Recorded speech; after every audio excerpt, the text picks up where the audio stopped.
New Ford Maverick model. Well, sort of. Sort of. We already got the refresh. I'm loving the refresh. A lot of people are questioning the full light design here, but I think like any new design, some people just, it takes us a bit of time.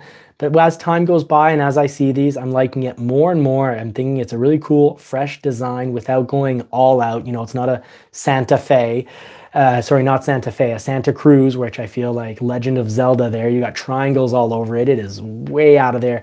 I watch an episode of Star Trek and you'll see less triangles, and it's on every single character's chest, other than, you know, not the bad guys, but the people with differing opinions that they're kind of at war with.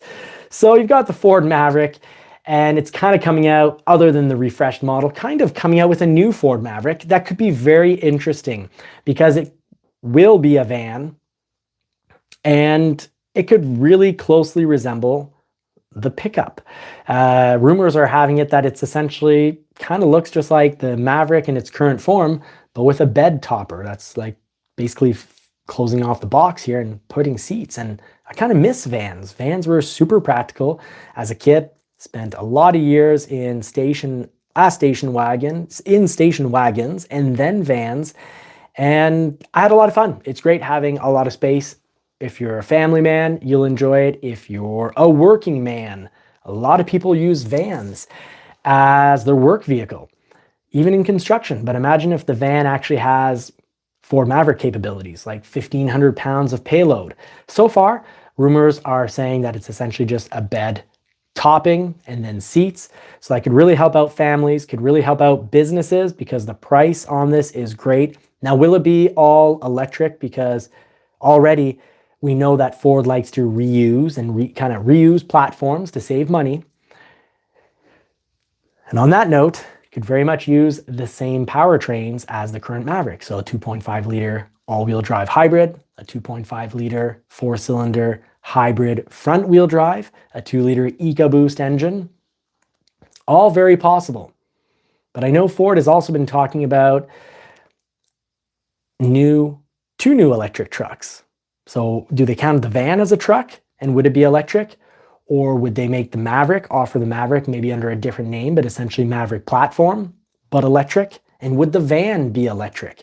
I think a lot of us like the distance, so I'm hoping they come in as plugins. And because of political rules and laws that politicians have made, this thing is going to need to be fuel efficient. So we can probably expect at least a traditional hybrid, probably needs to be a plug-in, and maybe even as an electric option.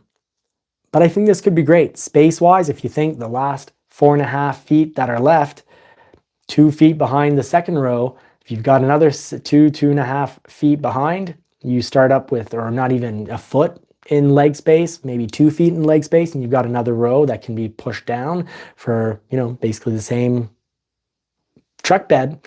But then you've got a little after your third row, a little bit of space, kind of like an Explorer.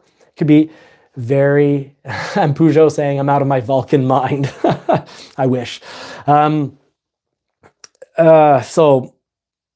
I think it'd be great to have a van. I think it would be really, really useful.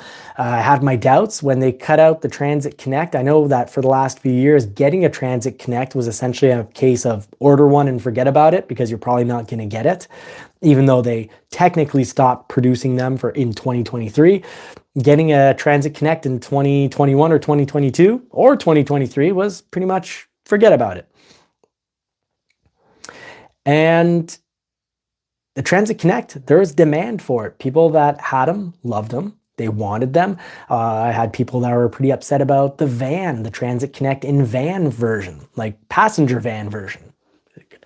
Good number of people upset. They weren't great sellers, but the people that bought them were thrilled and loved them. And the price, I was selling Transit Connect vans for like $29,900 or between $29,900 and $32,000 Canadian for a passenger van out of the Transit Connect. So I think we need to bring back an affordable van. I also really think we need to bring back an affordable station wagon, but I really don't think, and I'm not seeing or hearing rumors about a station wagon coming back. But I think that would have been great. This is going to be at the Hermosillo assembly plant. Should happen, but we're still rumored. A lot of rumors coming out of the Las Vegas Ford show to dealers, and this is one of the things that are coming out of there. So, plan to build next generation Transit Connect, which was slated to ride on the C2 platform. That underpins both the Bronco Sport and the Maverick. So yeah, we can probably expect some production increases, more job hiring going down at the Hermosillo assembly plant in Mexico. Please don't be offended if I most likely said that wrong. Not trying to do it, just not a Spanish speaker. So yeah, I was sad to see the Transit Connect get cut, and now they're going to be coming back with something that's going to be more exciting, because let's face it, the Transit Connect, maybe the styling worked for some, but it definitely did not work for me. But I like the practicality, and so did a lot of businesses and families. And a Maverick van, yeah, could be very, very cool. And when your family's not in it, or when you're not between job sites, maybe in the snow, maybe late at night, get that back end sliding out. Could be a lot of fun. So folks, that's our kind of new Maverick model discussion. Thank you very much for joining me, Johnny, at Johnny's Car Care and Reviews. Please, you'll see a video pop up here and a subscribe, catch the video that they're recommending you. It really helps grow this channel. And subscribing, sharing this information, and turning bell notifications on so you don't miss out and don't get fooled on the automotive news is really helpful to this small family business. So that's what's going on with the new Ford Maverick model. I want you to drop a comment. Would you buy a Maverick van? Do you think Maverick vans are lame? Do you think vans in general, are they lame or are they lovely? So let us know what you think. Cool or not, we want to know your opinion. Now we're going to be getting into the